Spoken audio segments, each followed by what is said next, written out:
Hi, gang. It's Jeff. It's Tuesday, and I'm giving the new, shorter Tuesday breakdown for you all. That is followed by and paired with, in conjunction with, together, the weekly updates. So I was thinking about what to call this because I used to have Tuesday breakdowns and Thursday updates.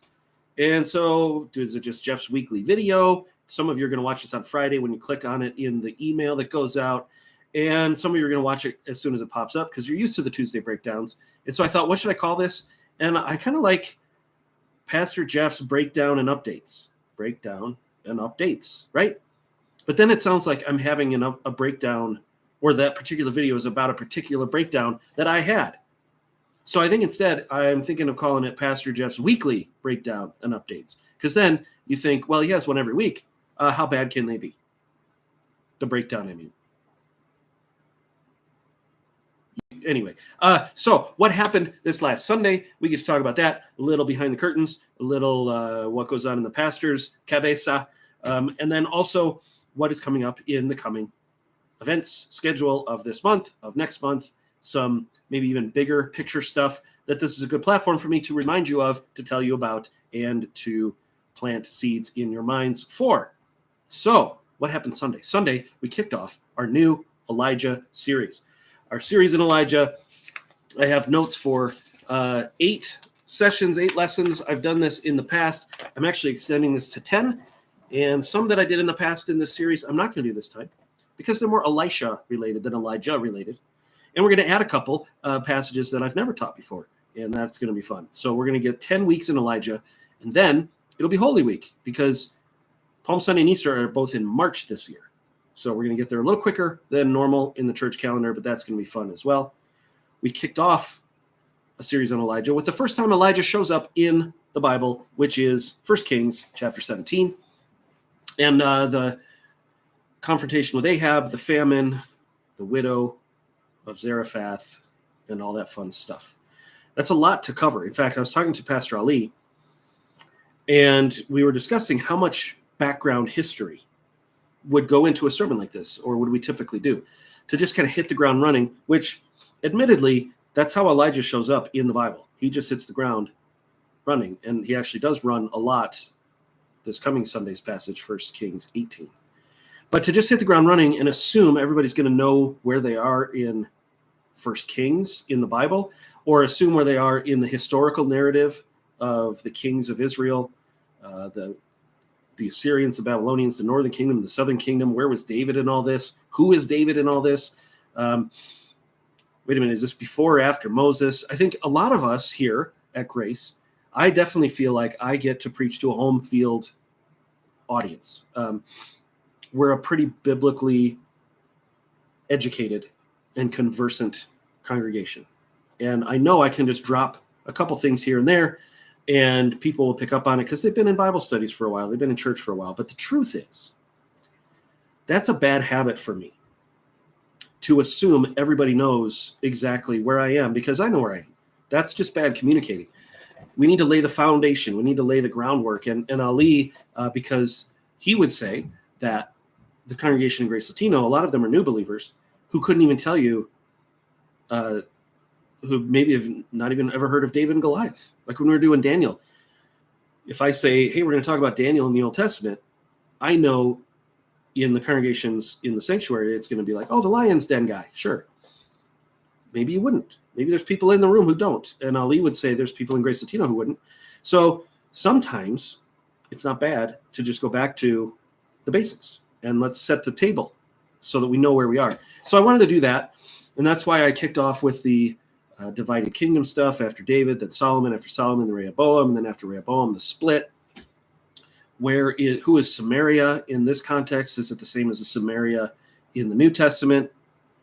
Nope. If you missed it, Samaria is the capital city of the northern kingdom of Israel at this time of Elijah.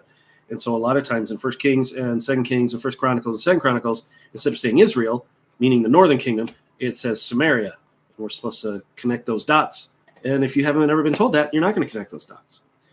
Also, when you're talking about Israel, that gets dicey in the divided kingdom area because we tend to think of God's people as a people group as Israel, The united kingdom under David was Israel. Even Moses leading the people through the wilderness, a lot of times, even though they were known as the Hebrews then, we still think of them as, oh, that's Israel. Joshua leading the people in to take Canaan and turn it into Israel. They were the tribes of Israel, the sons of the man Israel. And then you get the northern kingdom of Israel versus the southern kingdom of Judah after the Civil War. And then the northern kingdom of Israel gets completely wiped out by the Assyrians, and it's the southern kingdom of Judah that goes off to Babylon and then comes back under Persia and is able to rebuild, and they call themselves Israel. You can see the confusion. Fast forward a couple thousand years, and now there's a nation state called Israel that's come under a lot of attack lately. And everybody loves the end times discussion about Israel, and is what going on in Israel fulfilling the promises to Israel from the prophet Zechariah or the prophet Jeremiah. And I always ask the same question, which Israel are we talking about? Because there's a lot of Israels. Is it bloodline? Maybe. Although Paul says in Romans that bloodline isn't what saves. Otherwise, Esau would have been saved. Otherwise, Ishmael would have been saved. But in fact, people like Rahab were saved instead. So it can't be bloodline. Well, it must be nation state. Well, but Judah was the kingdom that had the line of David through it, not Israel, the northern kingdom. So what do we do with that? Typically, if you know your history well, when you're reading those prophets, you'll be able to identify, oh, this is a prophet to the northern kingdom of Israel and Samaria, the capital city, or this is a prophet to the southern kingdom of Judah and Jerusalem, the southern capital city there. And you can delineate them that way. But we need to understand there's a lot of Israels in the Bible, and it gets tricky, and I can understand why it'd be confusing. So if I'm going to say Elijah was a prophet to Israel and King Ahab, that's not the same as a prophet to Judah and King Hezekiah. Now, Isaiah was a prophet to both, but I spent a lot of time with Hezekiah in Judah. But if I just say Israel, we need to understand the context and the history. So there you go. That's what I try to do. And it's one of the reasons why I don't chase down everything that's happening in modern day Israel as a code cracker on my biblical prophecy, because I'm still not sure what Israel I'm supposed to be paying attention to. Anyhow, where was I? So we have to lay that foundation. We have to get that groundwork covered. And Elijah is dealing with Ahab and Jezebel in the northern kingdom of Israel. And why is it different? Why is Samaria different? Somebody asked me after one of the services. Samaria as a region has always been that same region. It's kind of the center cut part of the kingdom. But Samaria itself as a city is where the capital of the northern kingdom was. Samaria as a region over time became the place where kind of, again, bloodline Israel issues came about. And the Samaritans were kind of treated as lesser because they weren't full blood Israel. And they had a different worship pattern. They were just kind of treated as a different group of people. And so when the Romans were in charge, actually when Alexander the Great conquered, and then you had the Ptolemies and the Seleucids and all the stuff we talked about in Daniel, Israel as a thing, as a kingdom then, or they didn't really have a king. They were just a conquered land under Alexander. And the Ptolemies and the Seleucids kept fighting over who's going to control that property. And finally, the Maccabees stood up and said, enough is enough. They rebelled. And then they brought in a guy named Herod, who was kind of the puppet king, who also was not pure blood at all. And so no one really thought he was legitimate, but he sure did. And he had the power. Now I'm really rambling about history. What am I saying? Oh, Samaria. It was when the Romans came that they divided the area into governing regions, kind of like states. And so you had Galilee and you had Judea, which was different than Judah. Judah was the southern kingdom named after the tribe of Judah, one of the two tribes in that area, Judah and Benjamin. Judah became the name of the kingdom. Judea is the region that the Romans called it, and it included Jerusalem, etc. Galilee was a northern area that they ruled, and they had governors there. And so when you hear about Pontius Pilate, he was the Roman governor over Judea. There you go. Samaria became the region in there where the Samaritans lived. And that's why the Good Samaritan is such an interesting parable, because the outsider, the guy who wouldn't be welcome in polite Jewish society, is actually the hero of that story, not the priest or the Levite. Anyway, now I'm really rambling. And now you know a lot more about geography. And then you get to Elijah and the famine and the widow. And we met him and we talked about that and how God used him to reach outsiders. So I guess there is a through line here of God's heart for outsiders, whether it be the Samaritan woman at the well in John chapter 4, or Elijah going to the widow in Zarephath in 1 Kings 17. So we're often running with Elijah, and really this series is going to be as much about Ahab and Jezebel as it is Elijah.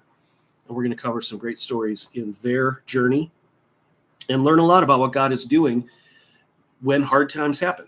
Because sometimes it has nothing to do with us at all, but we're caught up in it, and we endure. And we endure by faith, because the righteous will live by faith.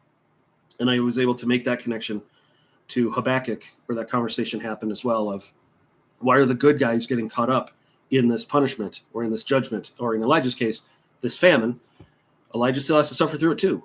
So it's not like it's a gotcha to Ahab. It is a gotcha to Ahab, but it's what God is doing affects everybody, even if they're not why God is doing it directly.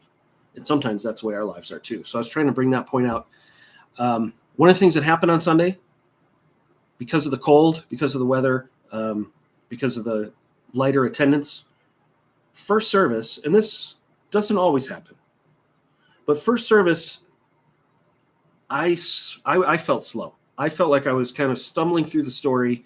I knew I have everything written. I knew what I wanted to say, but it was just kind of